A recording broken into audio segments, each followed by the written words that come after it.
Welcome to the Winged Wheel Podcast. Here to talk all things hockey are your hosts, Brad Crisco, Ryan Hanna, and Evan Lobsinger.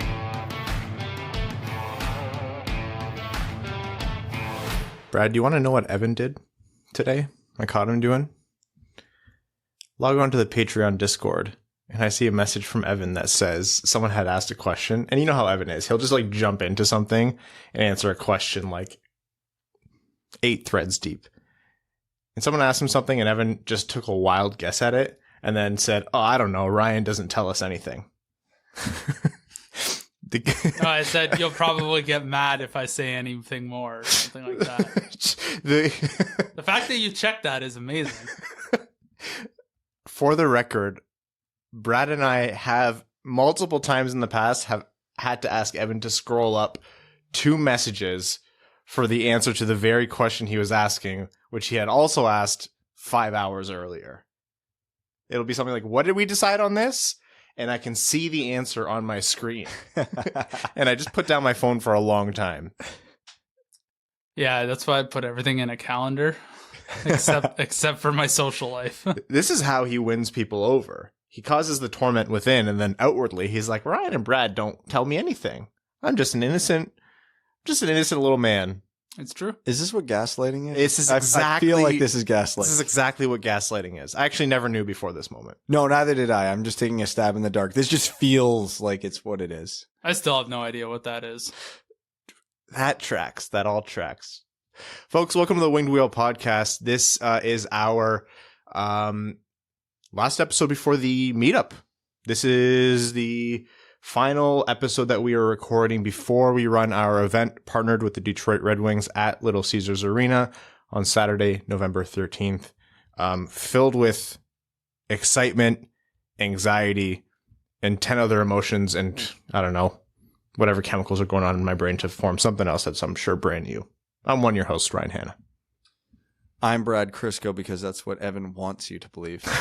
And I'm Evan. This guy's torture. Legitimately be like having anything to do with Evan is actual mental anguish.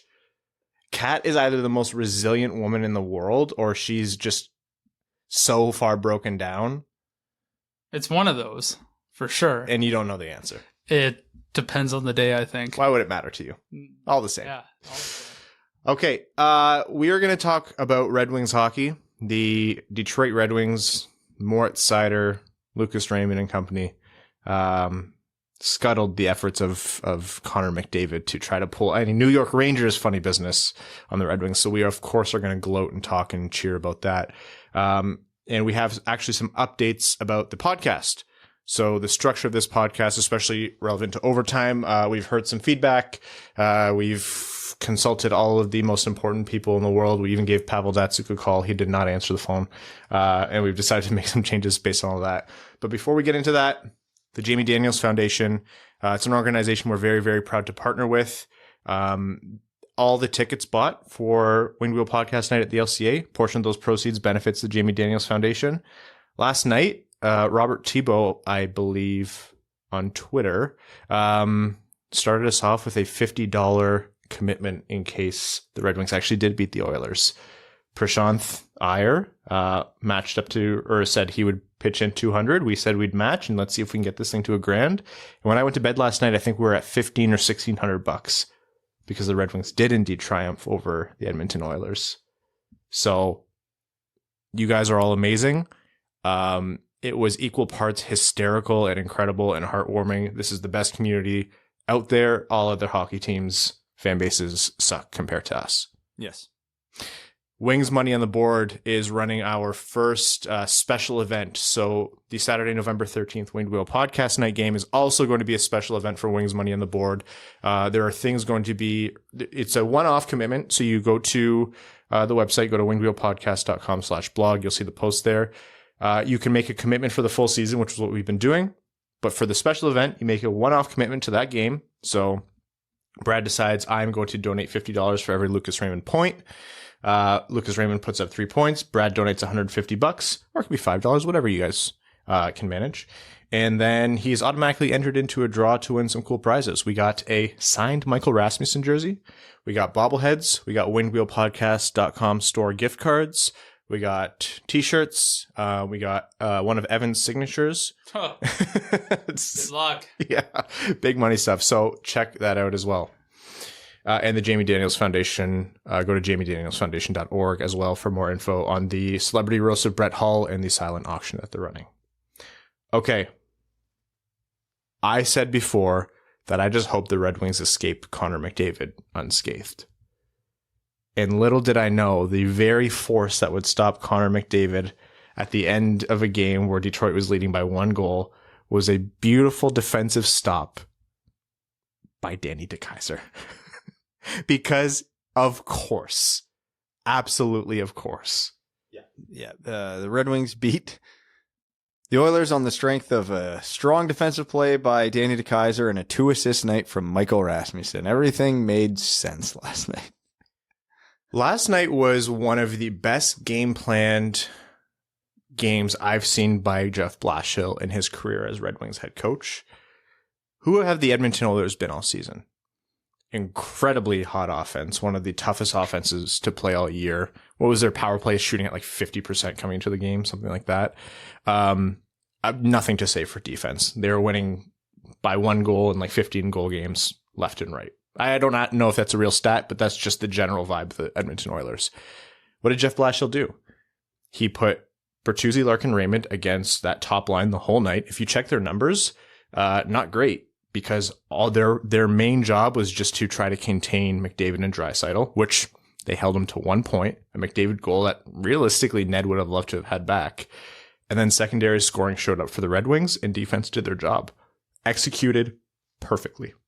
It was almost comical at times watching this game plan because it was effective, but you could see the fear in the players' eyes because the game plan was very obviously don't let McDavid wind up. If he gets the puck at a standstill in the offensive zone and he wants to run a cycle, fine. Let him do it. Just stay between him and the net. But anytime there's open space and he's getting to the puck, like just get a stick on him, lay the body on him. You don't even have to win the puck cleanly. Just don't let him wind up. And there were so many times you could see the Red Wings players where it's like just a half a step behind and they realize that, uh-oh, here he goes. And it's like, shit. And they're just like panicking to get over. But it worked because like it wasn't pretty and it wasn't clean, but a lot of the times they were able to keep him off balance. And the one time they really, not the one time, but one of the few times they really let him wind up, he did score.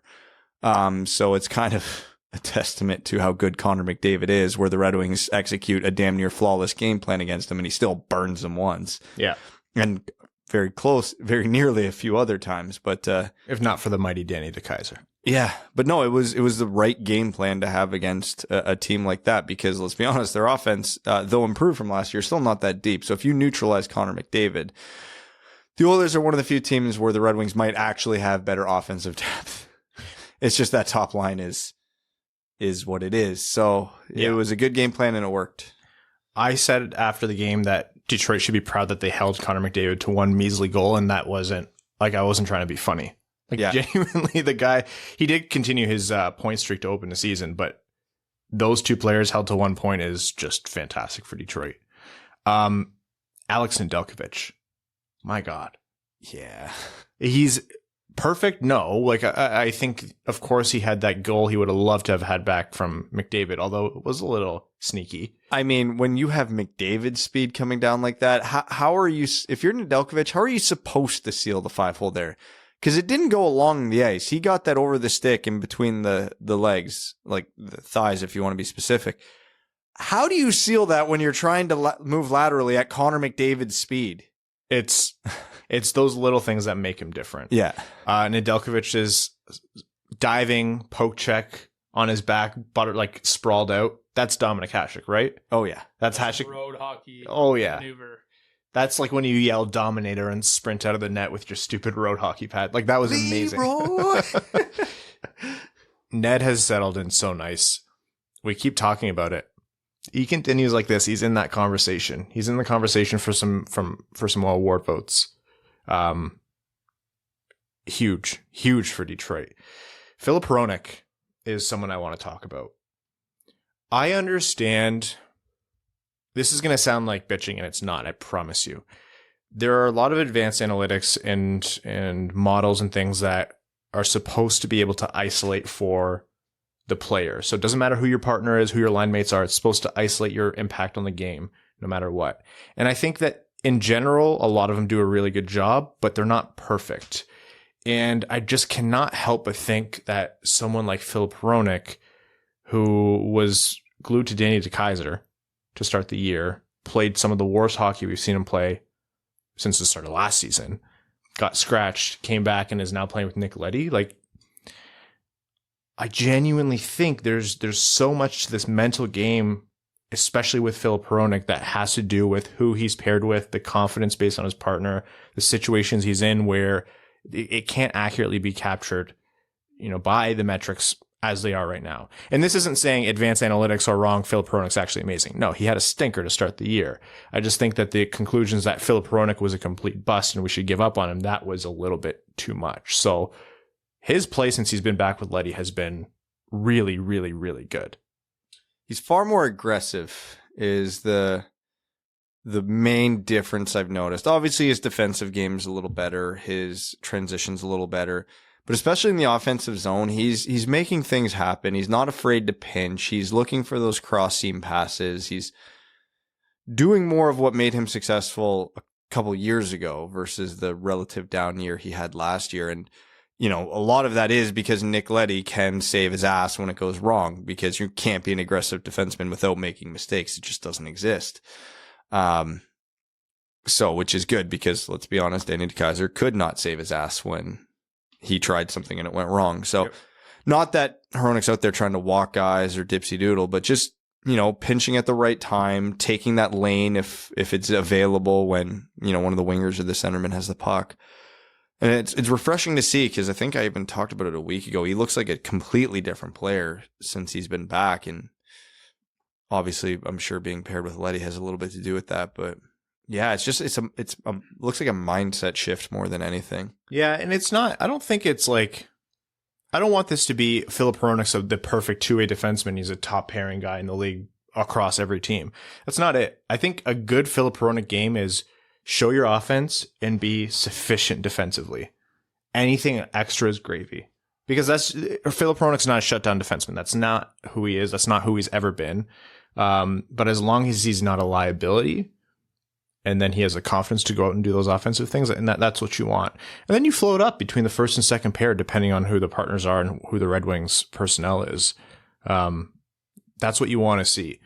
I think gone are the days where we think about Filip Hronek as like a bona fide number 1 or 2 guy. I know we had a lot of ambition for that, but he can float between like 3, 4, maybe the 2 guy, depending. Perfectly fair. Yeah, he's a good number 3 guy in a perfect world. I think that's kind of where I've settled on it, depending how the rest of the defense looks. Okay. Don't answer this because I know you've seen it. Evan, Tyler Bertuzzi is tied for first in even strength goals across the entire NHL with Alex Ovechkin. Who is tied for second? That's a Detroit Red Wing. Vlad Nemesnikov. Did you see the tweet? No. You just knew? Well, who's ever in his body right now is Alex Ovechkin or Connor McDavid, but I saw him on the ice with Vlad Nemesnikov last night, so it's not him. Careful, don't ask too many questions. The FBI is going to come knocking. Yeah. Who is this guy? He's got my confidence when I've hit like 3 massive drives right down the middle. No. I thought you were going to give a hockey analogy. No, absolutely not. Or like that confidence you have when there's a massive group watching you on the first tee and you just rip one. Just a straight piss missile down the middle. Absolute rocket. Yeah. I don't know who Vlad Nemesnikov is right now, but it's not the guy I remember. I was a little concerned to start the year because I was like, where's he going to fit into this offense? It seems a little stagnant. We're looking at Vlad Nemesnikov, where if he keeps this up, there are going to be people knocking on Yzerman's door for him come trade deadline. And Yzerman's going to have some decisions to make with this team depending on where they're at the trade deadline. They're going to be sellers at the deadline. Yeah. I love this topic because I know it just grinds Brad's gears. Even if they're in a playoff spot, even if they do end up making the playoffs, they are not in a position to win the Stanley Cup this year. So you still have to take the approach of focusing on the future. Because I've always been of the mindset that unless you're a top, let's say 6 seed in your conference, outside of the outlier circumstances where the LA Kings were like the hottest team in the NHL the last 2 months, but walked in as an 8 seed. So like outside of extenuating circumstances like that, you're a seller. Mm-hmm. Plan for the future. Even if that is to just stand pat, you're not buying. But the Red Wings have so many UFAs this year that just from an asset management standpoint, you have to, because you're not going to keep all of them between Nemesnikov, Fabry, Leddy, Gagne, and I could keep going. But yeah, I'd rather keep Fabry long term. And if we can maximize value on Nemesnikov on a heater, this is almost a perfect storm. I want to talk more about that, and there's actually going to be a long conversation about that. We're going to be talking about it all year. But Nemesnikov himself obviously had that gorgeous goal where he went straight down the sideboards, danced around the defenseman. Was that Tyson Barrie? Of course it was Tyson Barrie. That's a lot. Who else was laying on the ice? That's a lot of money to get turned around and sprawled by Vlad Nemesnikov. And then obviously the second goal was right play, right time, where everyone saw that Adam Ernie pass. Yeah. I don't care intentional or not. That's badass. He deserves a trophy for it. Being held back, one hand on a stick, kicks his stick into a fluttering puck. Puck goes into the air to the point. Shot from the point. Nemesnikov buries the rebound. Second assist of the year. That is the inverse of the kind of luck and fortune that the Red Wings had last year. What was the one stat that based on, was it expected goals percentage? The Red Wings are actually undershooting where they should be right now, which is crazy. Not who's in Nemesnikov's body, who's in this entire team's bodies. Yes. Is this where the Tampa Bay Lightning have gone?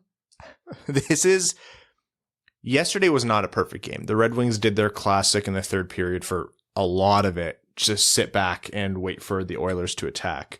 Like, they were dominating the first 2 periods, and then in the third, it's like they knew McDavid was coming, and they just kind of let him do it. But still, they game planned it well. They shot well. Depth came through when the top line was tasked with shutting down their top line. Man, these Red Wings are making serious noise. Edmonton is no joke. That was a 9-1 team coming into that game. 9-1. I didn't think Edmonton played particularly well. No, they didn't.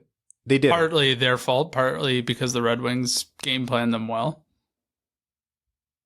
I'm just like... We haven't even talked about Leon Draisaitl, which is amazing. He had a horribly frustrating evening, it looked like. The Red Wings did a good job neutralizing them as much as you can neutralize those players. One of Detroit's best players who only got on the score sheet with the empty net goal at the end, Moritz Seider. There is going to be a lot of dunking based on people's analysis of Moritz Seider coming to the draft. And this isn't a complaint. It's fair. And we welcome it because remember when we were talking about tempering expectations for Moritz Seider's overall game? Too late. Yeah. There's 10 different plays that night where I was like, this kid should not be doing this at this age. He's 20 years old. You'd think he was in the league for 10 years. The diving keep, gets up on his knees, makes the pass before he's even standing straight up at the blue line. His footwork and his movement and his puck control, cycling around the offensive zone, around the perimeter to get the shot off. Who is this kid? The Red Wings, we talked about it last episode, with Lucas Raymond and Moritz Seider, they essentially had the impossible task of trying to find like a top 2 talent in each of their drafts to basically move the rebuild along without winning the draft lottery. It's early, 14 games. Things can go so differently from here on out, or after 40 games, or after 50 games, or after a season. Sure. But man, it's not just Lucas Raymond is special. It's not just Moritz Seider is special. They are both special. Moritz Seider doesn't even have to do the crazy Cale Makar or Quinn Hughes rushes. His game that he has right now is very sustainable from the looks of it. So the fact that, he still has never played an 82 game professional season. So that's a big question mark, obviously. Yeah. But the way he plays, like, you feel like it could go forever. You know how I constantly, first of all, you know how I say the same things over and over on this podcast because we talk too much? Never noticed. Shut up, Brad. You know how I always say that thing about defensemen where it's like they really need 200 games, 200 reps before they understand the little ins and outs of being a pro defenseman in the NHL? Yeah, you're definitely the original thought on that one. No, I'm not saying I'm the original thought. I'm just saying I repeat it on this podcast. That's the free space on the bingo card. Yeah. I actually used to play defense, so in case that's really? the free space. Did not know that. Seider is doing the things that you would want a defenseman to do after those 200 games. Now. He's doing them now. Yeah. This might be like where the benefit of playing in the SHL has really shown up for him, because like if he played in a junior league, he would have definitely been able to get away with some bad mistakes just by being physically dominant over other 19-year-olds. Whereas when he played in the SHL, like, it's mostly grown men with some top tier talent there.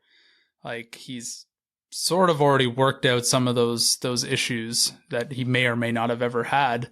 So when he comes a little more polished into the NHL. This is his 4th season against men.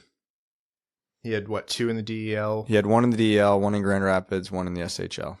I think there's something to now be said about prospects who play in the pro leagues rather than the CHL, for example. Yeah. Like, when you're 18 years old and you've drafted, you're probably going to run over a lot of the kids who are 16, like, still trying to figure out their game and their body, where, like, if you're drafted or you're 17 playing in a pro league somewhere, like, you're well ahead of those guys already because they have never experienced the strength and the skill that any pro league has. Mm-hmm.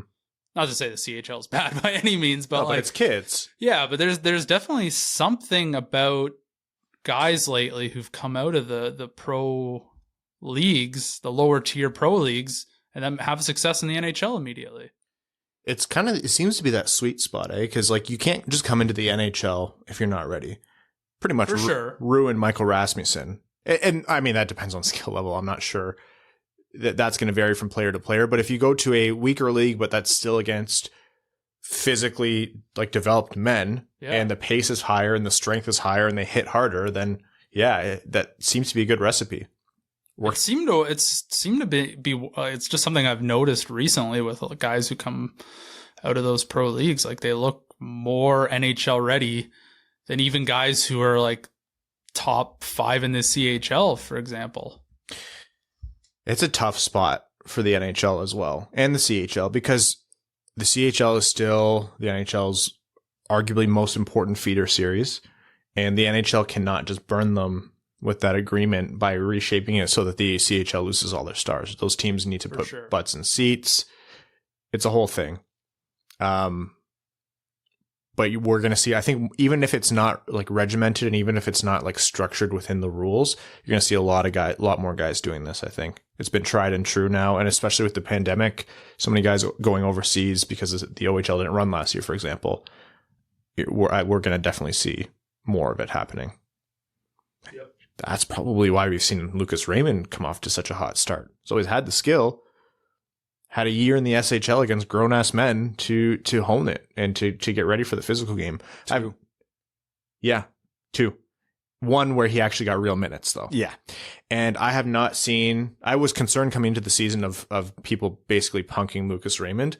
I have not seen him suffer physically in a game. And he actually goes for the hard-nosed areas himself. You say that as he missed practice today. Yeah, we were going to cover that. Yeah. So we'll see who is actually available. Lucas Raymond missed practice, and Jeff Blashill noted that a few guys needed maintenance days. So we'll see who's actually available for Thursday night's game. So long as they're available for Saturday. Yeah, that's all. Doesn't matter about Thursday. Well, look, we'll do another Wing Group podcast night right after if we don't see Lucas Raymond. The Moritz Seider thing, though, it's a conversation that came up on Twitter. Valeno, the Twitter handle, not the user or not the player, was in a genuinely very funny way calling out people who, like, were shocked at the Seider pick or were upset about the Seider pick. Literally every hockey fan ever. There was nobody who said, "Oh yeah, I saw that coming." So I want to preface this by saying there's no way we can do this little mini segment without big, I'm not owned energy, and we'll own that. But we promise you when we say there's literally nothing we've ever been more happy to be wrong about on this podcast. Seider was a player that a lot of people liked. We covered him before the draft as a player where maybe he fell to the second round or they traded up into the late first round or whatever to get him. We were like, this would be the perfect defenseman to add to Detroit's blue line, just not a 6 overall guy. And he was kind of moving up boards. And for the most part, he was hovering around the early mid-teens, maybe even early 20s area. Yeah. And it wasn't really up until right before the draft where hours. Yeah. Where Seider was kind of rocketing up people's lists, not even just for personal rankings, but for predictions. At that point, we were pretty infatuated with the idea of Trevor Zegras because we figured Turcotte would be gone. We knew Doc would be gone. To be fair, we weren't wrong about that either. No, Zegras has been awesome. Yeah. Yeah. That's our defense. Well, the guy we wanted turned out okay too. But wow, has Seider just come in and not only destroyed the idea of that he wasn't worth a 6 overall pick, he's destroyed everyone's perception of him, even for those who were high on him. They were saying he's just a complete defenseman who won't be flashy, but can just do everything reasonably well and play in your top 2 or even as your number 3 guy. Moritz Seider, if he keeps this up, could be Detroit's number 1 defenseman for a long time. Well, I remember the narrative around Seider going into that draft was fascinating because he was the great unknown because there had not been a prospect that had been a first round candidate that had been groomed in the DEL. He was playing low level minutes, very basic role, looked good in his brief stints in the international tournaments and obviously had a good world championship that year. But again, playing for Germany at the world championships, no matter how good you look, well, how good are you supposed to look playing in that spot? So everybody was like, we like him, but he's got like 1 goal and however many assists playing, pretty minimal minutes a night in a top league that's not heavily scouted. So everybody's like, yeah, he's good, but the context here is confusing the shit out of us. And it wasn't just, there was a few prospectors who were like, we're not. It was everybody. Nobody was super high on him to the point where they put him inside the top 10, and everybody had almost the exact same concerns. Yeah, we don't see the offense, and we're not sure what to make of his production in this league at this level. So going into the draft, yeah, I remember thinking, he could go anywhere from like 12 to 35. And I don't think I would be surprised. We were thinking, hey, maybe he falls to the Red Wings second round pick. So it's not like, I'm not even going to say us. It's not like everybody didn't like him as a player. He was like the riskiest pick of that draft going in because just what he was doing and where he was doing it was unprecedented in both good and bad ways. Because it's good because, hey, yeah, 17-year-old playing in a top league and looking good doing it, great. We don't know what to make of this league, though. It's like the 5th best league in Europe, generously. So, which was heavily underscouted. Yeah, so it was what it was. The important part about drafting Seider is that there wasn't a moment of doubt after. Every time he stepped on the ice, we were like, oh, we're going to be real wrong about this one, huh? Right away from the first development camp, watching him just toe drag guys in the neutral zone and walk everybody. I remember watching development camp like a few weeks after going, destroying Kirby Doc. Yeah. It's just like, I get it now. Yeah. I expected that to stop when he came to the NHL. That was my thing. I was like, okay, development camp, Grand Rapids, Sweden, every one of those steps, he was just better and better and better. And eventually I was like, he's going to have to grind and work through those growing pains, and he's not going to be able to just come in and run the show at some point. And a logical person would have said, yeah, the NHL is where that's going to happen. I was fully expecting coming into the season, having Seider do about a quarter, 25% as well as he is now, and at the end of the season being really happy with his development. But he's doing the exact same thing in the NHL. The way he's able to display his game his defensive abilities, his anticipations, his hockey IQ, his puck work, his footwork.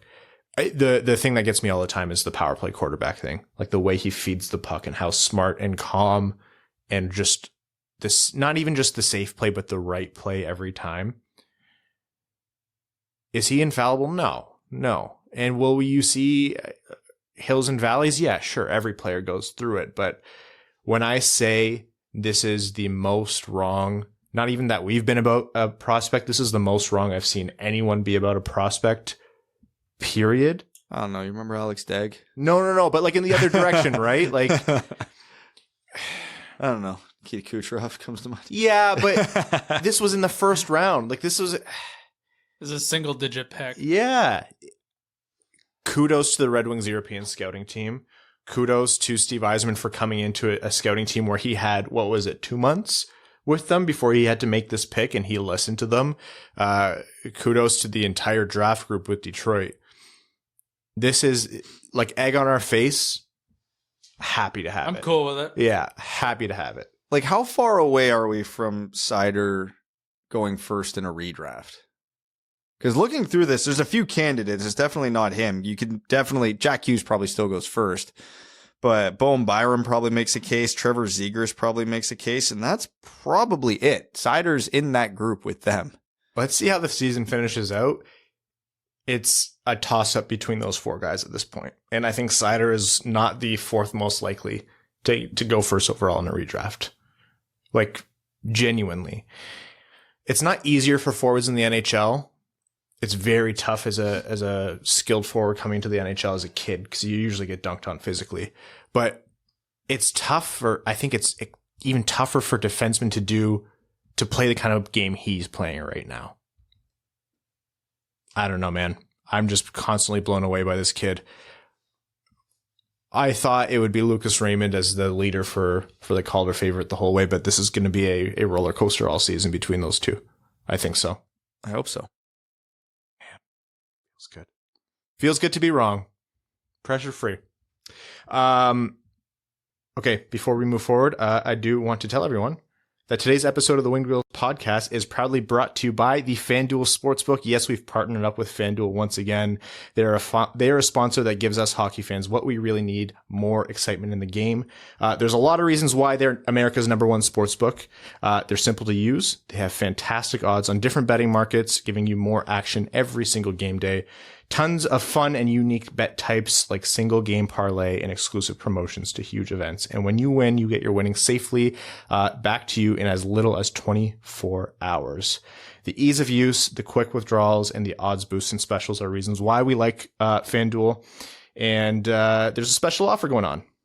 FanDuel is letting you place your first bet risk-free up to $1,000. Just place a bet on any game and FanDuel will refund you up to $1,000 back if you don't win. No strings attached. If you win, you keep the cash. If you lose, you get $1,000 back in site credit. So download the FanDuel Sportsbook app to get started with that risk-free bet of up to $1,000. Be sure to sign up with promo code WWP so they know we sent you. FanDuel Sportsbook promo code WWP. You must be 21 and older and present in New Jersey, Pennsylvania, Illinois, West Virginia, Indiana, Colorado, Iowa, Tennessee, Virginia, or Michigan. First online real money wager only. Site credit is non-withdrawable and expires in 14 days. Restrictions apply. See sportsbook.fanduel.com for details. If you have a gambling problem, call 1-800-522-4700 in Colorado, 1-800-BETS-OFF in Iowa, 1-800-9-WITH-IT in Indiana, 1-800-GAMBLER in New Jersey, Pennsylvania, Illinois, and Virginia. Tennessee Redline 1-800-889-9789 or www.1800gambler.net, West Virginia, and 1-800-270-7117 in Michigan. Okay. The Red Wings are currently in a playoff spot. Second in the Atlantic. Second in, it's a divisional playoff spot. Win percentage, they're lower. It's fine. Don't worry about it. We're 2 weeks out from Thanksgiving, which is usually the benchmark, but let's add 10 days to that because that's about how much later the NHL season started this year. So that puts us at about December 4th, 5th, around there. So if a week into December, the Red Wings are still in a, let's say, wild card spot, what are you thinking? What do you mean? What am I thinking? What are you thinking? Because usually the cutoff is if at Thanksgiving or adjusted this year, you're in a playoff spot, that's a pretty good odds on bet that you're going to be a playoff contender that year. So knowing what you know about the Red Wings and knowing what they still need in terms of depth in terms of, a star left-handed defenseman, in terms of a top 2 center. What do you do at the deadline? How do you handle this team if you're Jeff Blashill? Absolutely nothing to add unless it's a trade where there's term and they like the player. Okay. Yeah, that's fair. And some other team's looking to sell for some whatever reason. So you're saying you do nothing to add, but you're not necessarily selling everything off. Kind of hold what they're doing now, I suppose. But if an offer comes through for since we're talking about it in Nemesnikov, that's too good to pass up, you still sell. I think you kind of just see how the chips are falling. It would depend on the market. It wouldn't be moving a Nemesnikov just for the sake of moving him. Yeah, I think we're at the point in the rebuild, 3rd, 4th, 5th round picks don't really matter that much anymore. They have a ton of them. They have a ton of prospects. A lot of them are panning out above where we thought they would, the Soderblooms and the Johanssons of the world. So good there. We all know the Red Wings issue right now is they still need probably another star up front and a number 1 center. Odds are you're not finding that outside of the first round anyway. If a Nick Leddy or a Robbie Fabry or even a Vlad Nemesnikov is playing so well that teams are knocking and they're offering a first round pick, yeah, I'd probably still do that no matter what position they're in. Because again, as fun as this is, and as much as I want them to make the playoffs, I think we all know they're not a cup contender. They play Florida or Tampa in the first round, they're getting wiped. Okay, but imagine they play Tampa and they beat them in 7. I'll never have a voice. We'll have to cancel. It'd be amazing. And, game. Hey, it was last 2013. The Red Wings were 7th seed and took out the 2 seed. And then they almost took out the eventual Cup champions in the next round. But stuff like that's not sustainable, and it's fine. So yeah, if the Red Wings are in a playoff spot, I'm not going full bonanza, sell every UFA. But the pieces that are going to get me legitimately good pieces for the future, you still have to. Now, if they're well out of a playoff spot come the trade deadline, then yeah, every UFA must go because that's just the way it is. But yeah, so it really depends. What happens if the goaltending market is strong because there's a bunch of injuries and Thomas Greiss is playing well. You're not going to take a 2nd round pick for a backup goalie that's expiring at the end of the year. Of course, you're going to make that trade. Lou Lamoriello comes knocking. Hey, we need Nick Leddy back. Here's our first. You're not going to say no to that. Yeah. So it's you got to be optimistic, and it does send a message to the room when you are in a playoff spot and you trade off a good piece. You got to factor that in as well. So maybe if you trade a Nick Leddy, you spend a 3rd round pick and get a replacement, right? You just upgrade a pick essentially. So it's that fine line to walk where you're not signaling to the room we're giving up. So if you trade 1 player, you probably can get away with it. But if you're making 2-3 moves at that point, the team's going to be pretty upset. Hey, we played our asses off for you. We're in a playoff spot. It's a trade deadline. What the hell are you doing? Players also get it too. Yeah, if it's a 1st round pick, they get it. Trading Ryan Reeves and you get a 1st round. Okay. Yeah. They weren't going to say no to that. Yeah. The day before, they're like, Ryan Reeves is the heart and soul of this team. We're not trading him. And then that deal came through. They're like, oh, yeah. If you're trading someone, I don't know, let's just say a Sam Gagner for a 5th, that's okay, but why? Yeah. Those are the trades you don't make in that circumstance. If there's not a trade. So again, going by this hypothetical that somehow the Red Wings are still in the playoff race at the trade deadline. If I'm not getting a top 45 pick at that point, I'm probably not making any trades because it's not worth the message it sends to the team. And again, we've talked at length about the percentages once you get outside of that range. And at that point, keeping the competitive spirits high in the team is probably more important for the futures of the Lucas Raymonds and the Mo Seiders and the whoever else than the, 30-40% chance you get a 3rd line player with the 60th overall pick, right? So the Red Wings have a ton of players and prospects who are going to fill those roles eventually. If you're getting a top 45 pick, yeah, it's probably worth the gamble. There's a reasonable chance you're going to get a top 6 forward or a top 4 defenseman out of that. You have to do it. Red Wings need to identify who they believe are the 15th to 20th place teams who may make the playoffs or be first round exits and make deals with those teams who have this false sense of contendership. They really need Ottawa and Montreal to get a big boost this year, so they start to flirt with the playoffs. Right now, I wouldn't even consider Florida's second round pick for anything because who wants pick 64 right now? Like, honestly.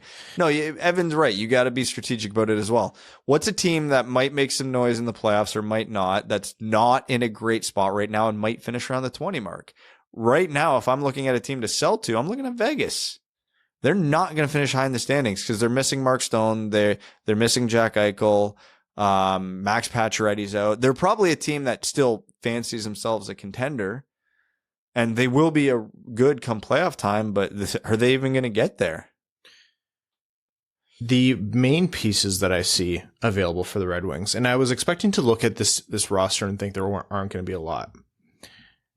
Robbie Fabry is... Sorry, does Vegas even have their second round pick? Do they have any picks? They don't have their first because that went in the Eichel trade, but do they have their second? They don't have their fourth because Detroit has their fourth. Evan will look that up. Because they have a second round pick, but so no first, but they have a second.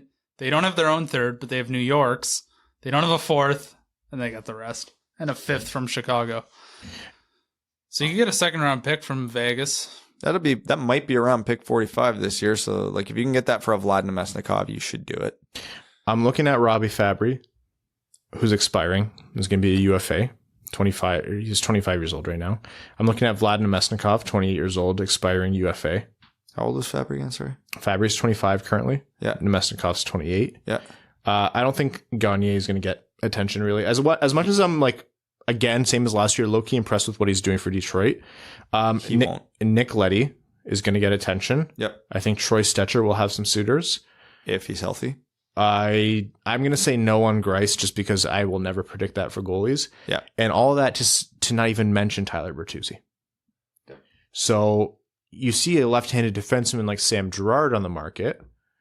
That it creates a whole other realm for trades. I know, Evan, you said you wouldn't look to add a piece unless a good deal was there, but hey, the Red Wings are flush with wings right now.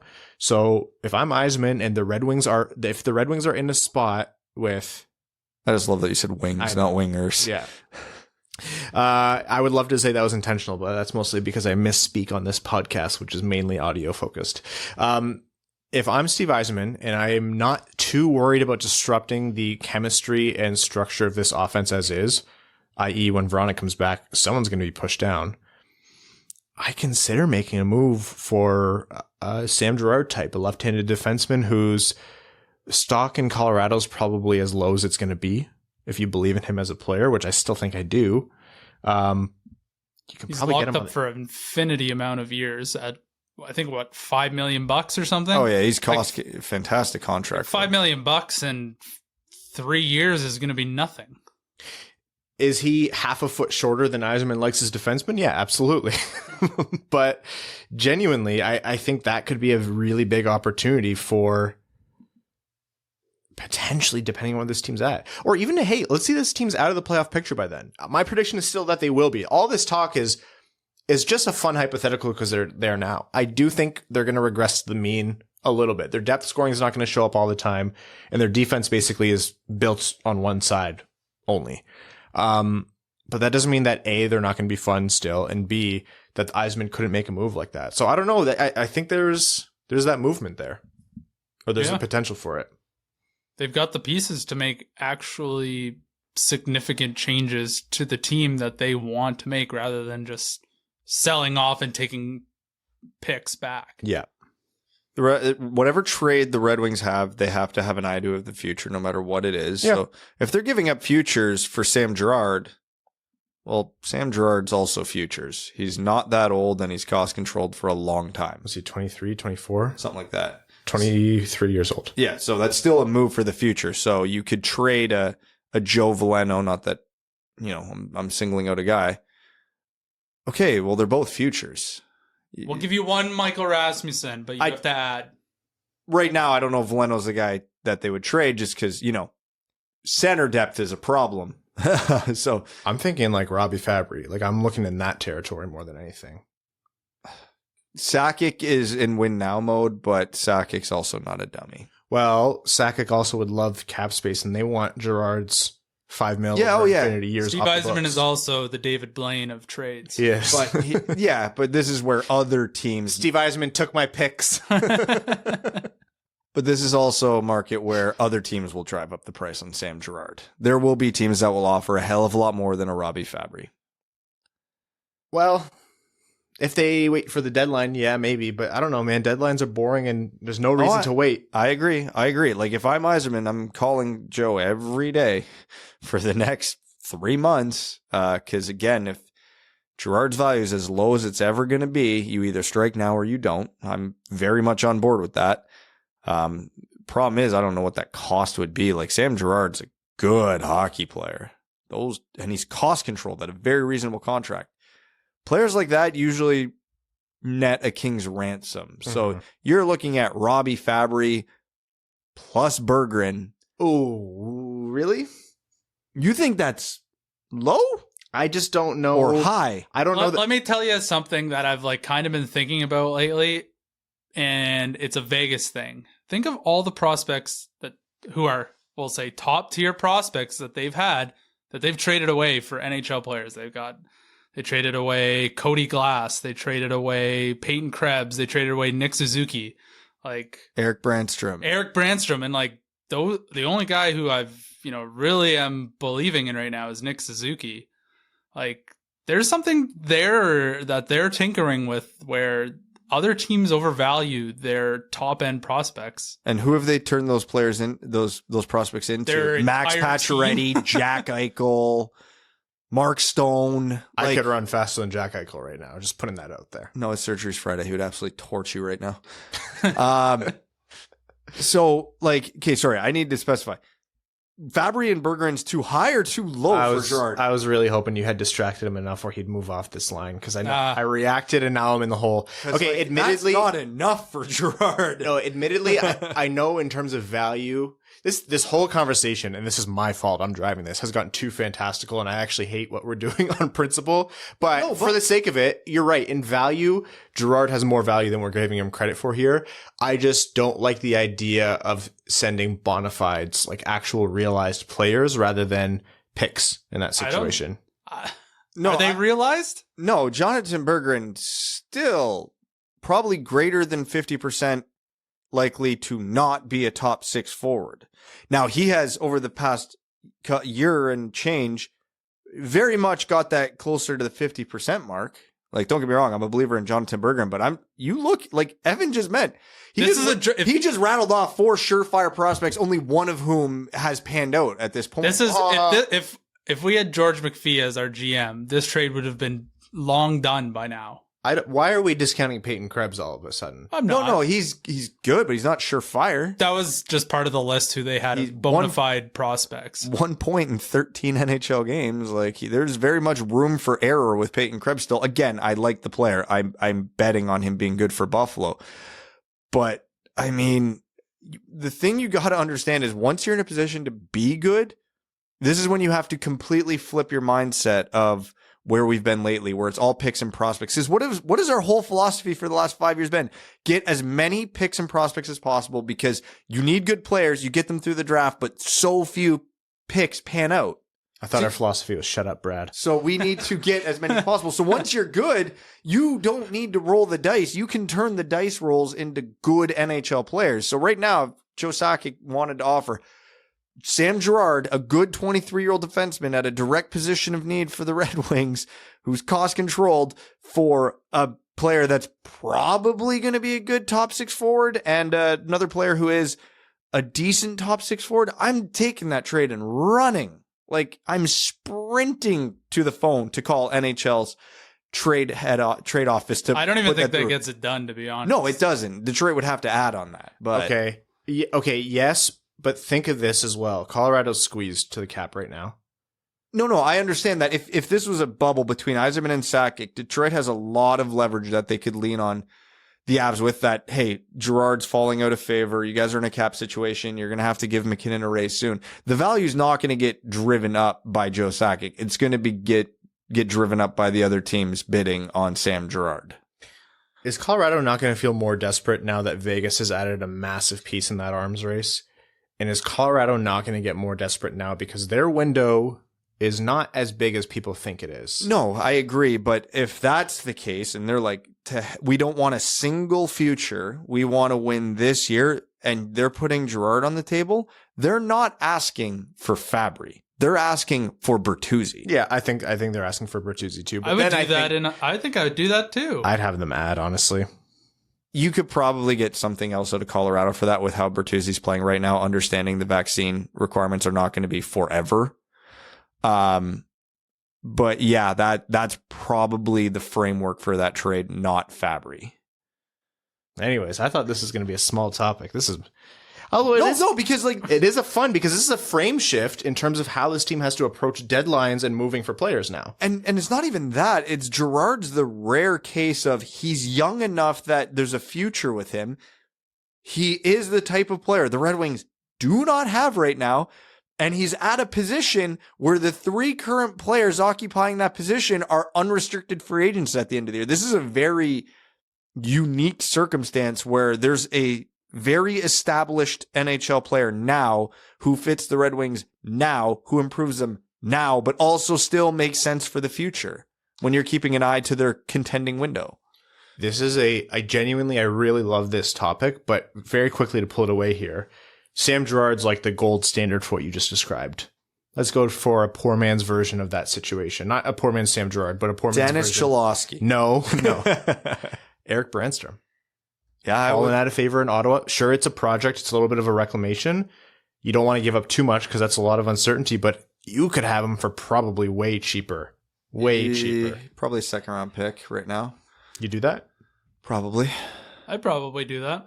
I don't know how many second round picks they've got saved up. Because the way Ottawa's season has gone so far, they are not asking for currents. They are definitely looking for futures because they are already out of it. He's the same type of player as Sam Girard. He's just far more uncertain. So assuming the cost is, I'm not even going to make a hypothetical about what the cost will be, but let's assume that cost is right on that line of what you may or may not be willing to pay. So it's a really hard decision, whether that's picks or prospects. Do you like Erik Brandstrom more than the left-handed D that are probably going to be coming up in the next 2 to 3 years for Detroit? Because that's going to come down to whether or not you want to quote-unquote overpay for him. Do I like Brandstrom more than Johansson or Edvinsson? No. Do I like him more than Sabrango, Vero, etc.? Yeah, probably. So if you think that Edvinsson and, Johansson or Wallander are your top 2 forever and ever, and you think Brandstrom could be a usable number 5, yeah, okay, you trade for him. But what do you pay for a number 5 defenseman then? Your third left defenseman. So Ottawa can move him. I would give up a second round pick. I don't think a second round pick alone gets it done. So the Red Wings do have Washington's second round pick this year, so that's a possibility. Yeah, later second round pick, and maybe. Erik Brandstrom has looked okay. He has flashes of brilliance where I'm like, holy crap, who is this guy? But yeah, he's definitely still a project, so it'd be foolish of Ottawa to give up so soon. It's worth noting that he was drafted 4 years ago. There has been 4 years of development since he's been drafted, and it hasn't exactly left everybody in awe. There's still a lot that leaves people wanting with him. And like Girard, he's about a half a foot shorter than what Steve Yzerman usually wants in a defenseman. My gut's telling me Yzerman's not even calling. Also shoots left but prefers the right side, which is weird as a defenseman. Yeah, well, you can teach a lefty to play the left side because traditionally it is easier. Yeah. Anyways, these hypothetical trade discussions are funny because almost always it doesn't pan out. It's like trying to pick winning lottery numbers. There's a trillion permutations of what can happen at the trade deadline, and the most common one is nothing, because that's what happens in the NHL. Because hockey's boring when it comes to that. But it's think of it more as like a philosophical discussion of the Red Wings are not far away from. We're already in the window now where they could not be sellers, and it would be reasonable. I think I agree with what Evan said initially, which is, don't go out and seek to buy, but don't just sell everything off for the sake of like a third or fourth round pick when that player is doing well for the kids on your team now, and you can bring them back maybe on another short-term deal. Across the board, no, but definitely, like if you're not dead set on letting a guy walk, I don't hate the idea of keeping him. But hey, it's 14 games in. Let's see after a week in December where we're at. I'm sure we're only going to talk about it 10 or 30 more times between now and then. I don't think the Red Wings make the playoffs. Hot take, buddy. I don't think so either. I don't know. That's what you were sort of trying to allude to, it seemed like. No, not that they're going to... You just don't want to pull... Like, if the Red Wings are 2 points out from the playoffs, and think of what winning means to the guys on this team, you don't want to pull the floor out from beneath them, right? I just let them control their own destiny, but... That's exactly it.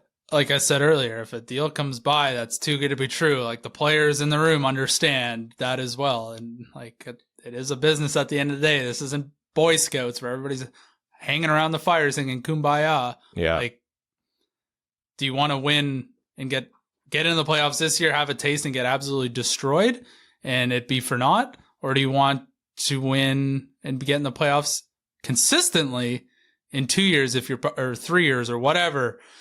And you've built a better team that can sustain it longer. I don't know. Players don't think like, oh yeah, well the team will be better in 3 years, so this is great. They're thinking about you just screwed us and we just lost one of our buddies, and now we're not going to make the playoffs. That was one of the most rational, salient points you've made ever, and I was really fighting hard to stay tuned into that because Brad was doing what Abby does when I'm in work meetings, which is just stretch and make a lot of yawny, tired noises over here on my left. Hanging in there, pal? I just sent you a text. Oh. Or messenger group chat. Okay. That's that topic for now. We're going to jump into overtime here. And before we get into overtime, I do want to tell everyone we've had a little bit of a change in terms of how we're going to run overtimes. Again, like I mentioned earlier, the feedback has been great. Thank you all so much. We've seen the feedback come in. We've reached out to some people to try to get it. Basically, overtime started when this podcast was much, much, much smaller. Like I am in terms of listenership and, the amount of patrons and the support and everything that we have, a tenth of the size. There's really tens of us. And now it's not just Evan's mom listening. It's a handful of you. And so we knew it was kind of coming for a little while in terms of scaling. The quality of the show was suffering at the end of the episode. But we always wanted to make it's fun for us. It's a lot of fun to do overtime, but it doesn't always make for the best audio. So we've changed things up. Patrons, if you haven't already seen the post on Patreon, go take a look.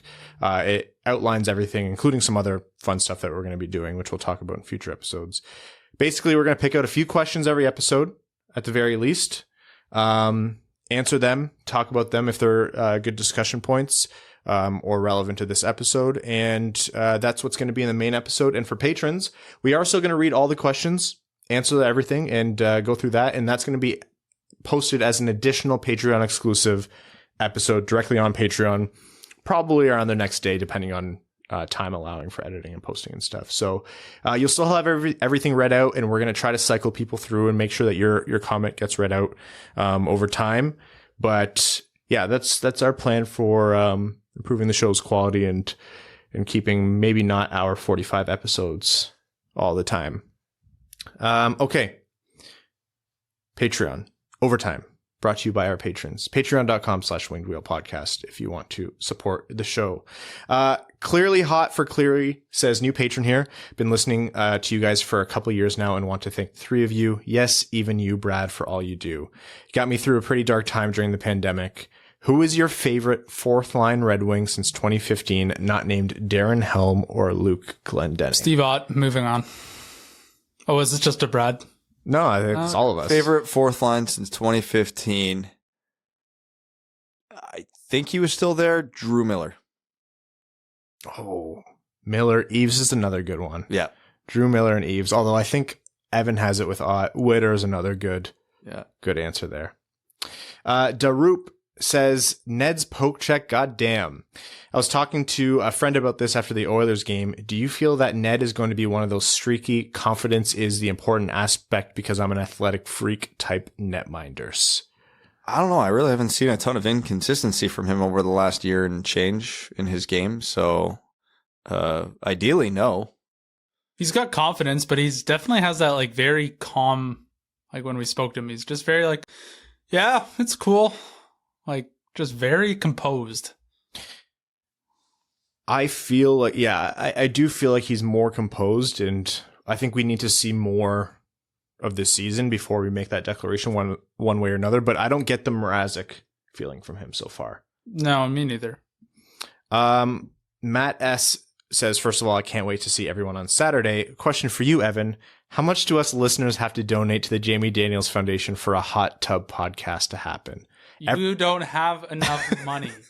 Elon Musk would have to sell all of his Bitcoin for you to even have a chance for me to consider that.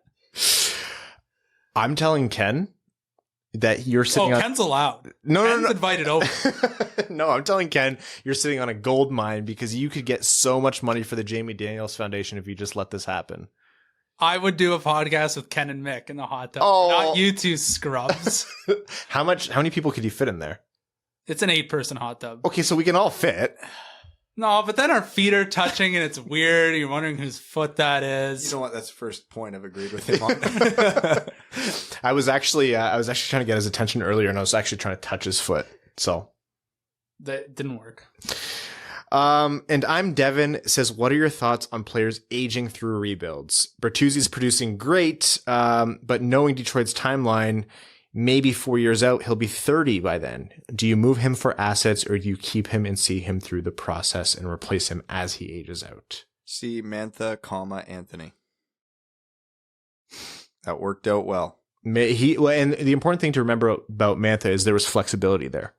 Yzerman signed a flexible contract where if he wanted to keep him, he could have, and he could have dealt him at any point. It just so happened that the right offer came like 10 minutes after he signed, or whatever that was.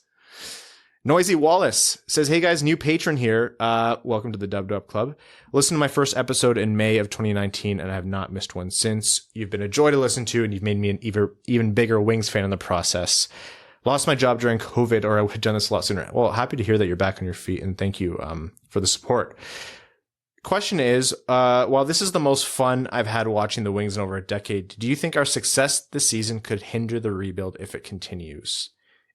Not with a smart GM. Nope. Now that the roster is primarily younger players, it's good to have them realize they can compete, build the confidence, and just kind of get a better mentality back in the room, because these are the guys who are going to carry it in the room for the next half decade, at least. The winning, you really can't overstate the winning culture and what that does for a team. You know, I talked earlier about that mental game with Hronek. The differences you're seeing in Larkin this year, like the talent helps in playing with better players. Of course, that's going to be the biggest driver. But you need to believe that you can go out there and do that every game. Hockey's the most mental professional sport there is. Disagree. Golf. No, okay. Well, said professional sport. No, I'm kidding. I think golf's a professional sport. But you're right. Hockey's the second most mental professional sport there is. Agreed. It doesn't matter what your physical skill set is. You can go out there and be an absolute bonehead if you're in your own head, or just like something has you distracted or whatever it might be. You're just in a slump. You got the yips, whatever it is. And it takes a lot to break it out. That's why I don't really love when people say coaches don't have an effect on the game. I think they do. And I think it's a very real effect in either direction. So getting those guys, if you do nothing else but keep your guys playing close to their best, or at least dialed in. The best GMs know exactly what they have with their team, and they don't let emotional fandom, or whatever you want to call it, get in the way of what their current goals are, their 2-year goals, their 5-year, and their 10-year. Like, what do the Wings do? Load up now, and then they're going head to head with Toronto, Florida, Tampa for the next decade? Like, you got to buy at the right time. All right. And last comment here because it made me laugh. I just got it now. Zach Tretnick says, my brother-in-law listens to this podcast, and I would love for you guys to wish Joe Vickers a very happy loss to me in fantasy. Better luck next year, loser. Joe, better luck next year, you loser. Kidding. All right, folks, thank you all so much for tuning into the Winged Wheel podcast. Patrons, stay tuned for the Patreon exclusive overtime coming later on. And bear with us as we figure out the best way to kind of run through this. This is our first time trying it out. Folks, we are very nearly sold out of Winged Wheel podcast night at the LCA tickets. There are legitimately, I think, a dozen or so left. Link in the bio of this episode to check that out. Check your emails or DM Winged Wheel at Winged Wheel Pod on Twitter for the details. And we'll see you all Saturday. Thank you to our name level thank you to our the show sponsor, FanDuel Sportsbook, and to our name level sponsors, Arjun Shanker, Yves Bartels on behalf of the Sarah Garand Foundation, Kyle Karagitz, Nick Perks, Taylor Tadgell, Matthew M. Rice, Brandon M., Carl Brutanen Analuski, Citizen High Five, CJ Sully, Clayton Van Dyken, Craig Kibble, Derek Enstem, DJ Denton, Give Blood, Fight Probert, Greach, Hana Lee, Hassam Al-Qassem, Jacob Turner, Jake Kiefer, Justin and the Angry Mob, Kalen Wood, King Tone, Cody Stark, Kyle Hashman, Matt McKay, R.A., Ryan Hubbard, Scott Martin, Stay Fresh Cheesebags, Shay Lobsinger's #1 Stan, Slog Noggin, Zach Spring, Andrew Bohan, Sam Bankson, Adam I Wish I Could Finish Like Ernie, Antonio Gracias, Ass, Babe Landeskog, Ben Barron, Colorado 14ers, Connor Leighton, Eric Sinkowski, Evans Bingo Card, Jeremy Brocker, John Evans, Josh Yelton, Kevin McCracken, Quaz, Matt Keeler, Matt S., Max $1 million, Michael Alsante, Reed, Revi DeLuca, Trevor Pevivar, Zach Handyside, and Zach McCann, a driving range superstar. See you all on Saturday. Thanks for tuning in to the Winged Wheel Podcast. Be sure to check out wingedwheelpodcast.com, where you can subscribe to the show on iTunes, Spotify, or wherever you get your podcasts. You'll also find links to other ways to support the show, such as Patreon, official podcast apparel, and more. And don't forget to follow the show on Twitter at Winged Wheel Pod. And of course, the hosts at Brad Crisco, at Ryan Hanna WWP, and at Hockey Town Evan.